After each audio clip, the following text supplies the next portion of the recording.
আপনি প্লিজ একটু ভালো করে চেক আপ করে আমাদের বলবেন কি এক্স্যাক্টলি হয়েছে। ও তো বলছে ও প্রেগনেন্ট। আপনারা কি এর আগে কোথাও চেক করিয়েছেন? না, সেটার সুযোগ পাইনি, কারণ ও কথাটা এক্ষুনি আমাদের জানিয়েছে। ঠিক আছে, আমি দেখছি।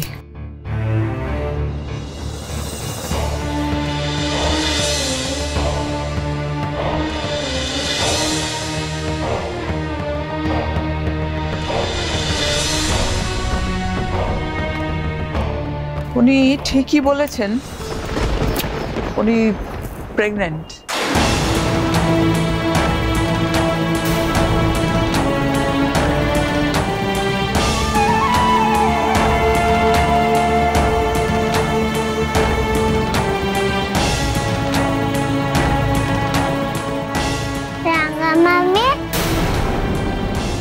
আমাদের খুব খিদে পেয়েছে, আমাদের কখন খেতে দেবে গো? বাবা, বাবা কোথায় গেছে গো? বাবার কি হয়েছে?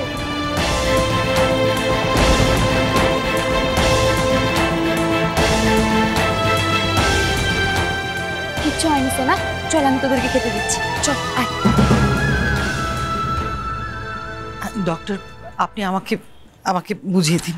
হ্যাঁ, এই মেডিসিনগুলো দিলাম, এগুলো একটুখানি স্টার্ট করে দিন। হ্যাঁ, আর কয়েকটা টেস্ট দিয়েছি, ওগুলো একটু করিয়ে নেবেন। ঠিক আছে, আমি আসছি। Thank you doctor.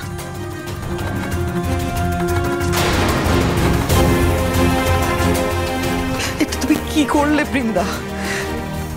গোটা বাড়ির শান্তি এভাবে তুমি এইভাবে নষ্ট করে দিলে। সাত্তকী হসপিটালে পড়ে আছে, ওর ছেলেটাকে কি উত্তর দেবো? ওর মুখের দিকে আমি তাকাতে পারছি না। আর তার মধ্যে বাড়িতে এত বড় একটা কাণ্ড ঘটিয়ে বসলো।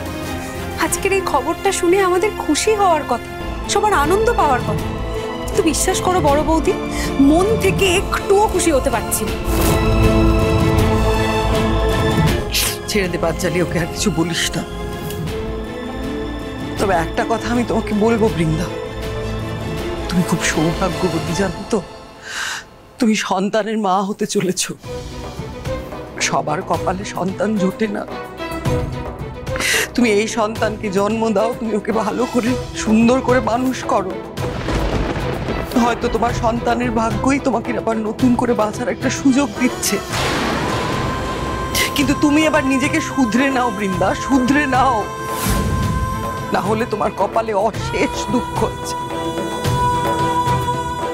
রাঙামতি তীরন্দাজ সোম থেকে রবি প্রতিদিন সন্ধ্যে 7:30টায় স্টার জলসায় ও জিও হটস্টারে।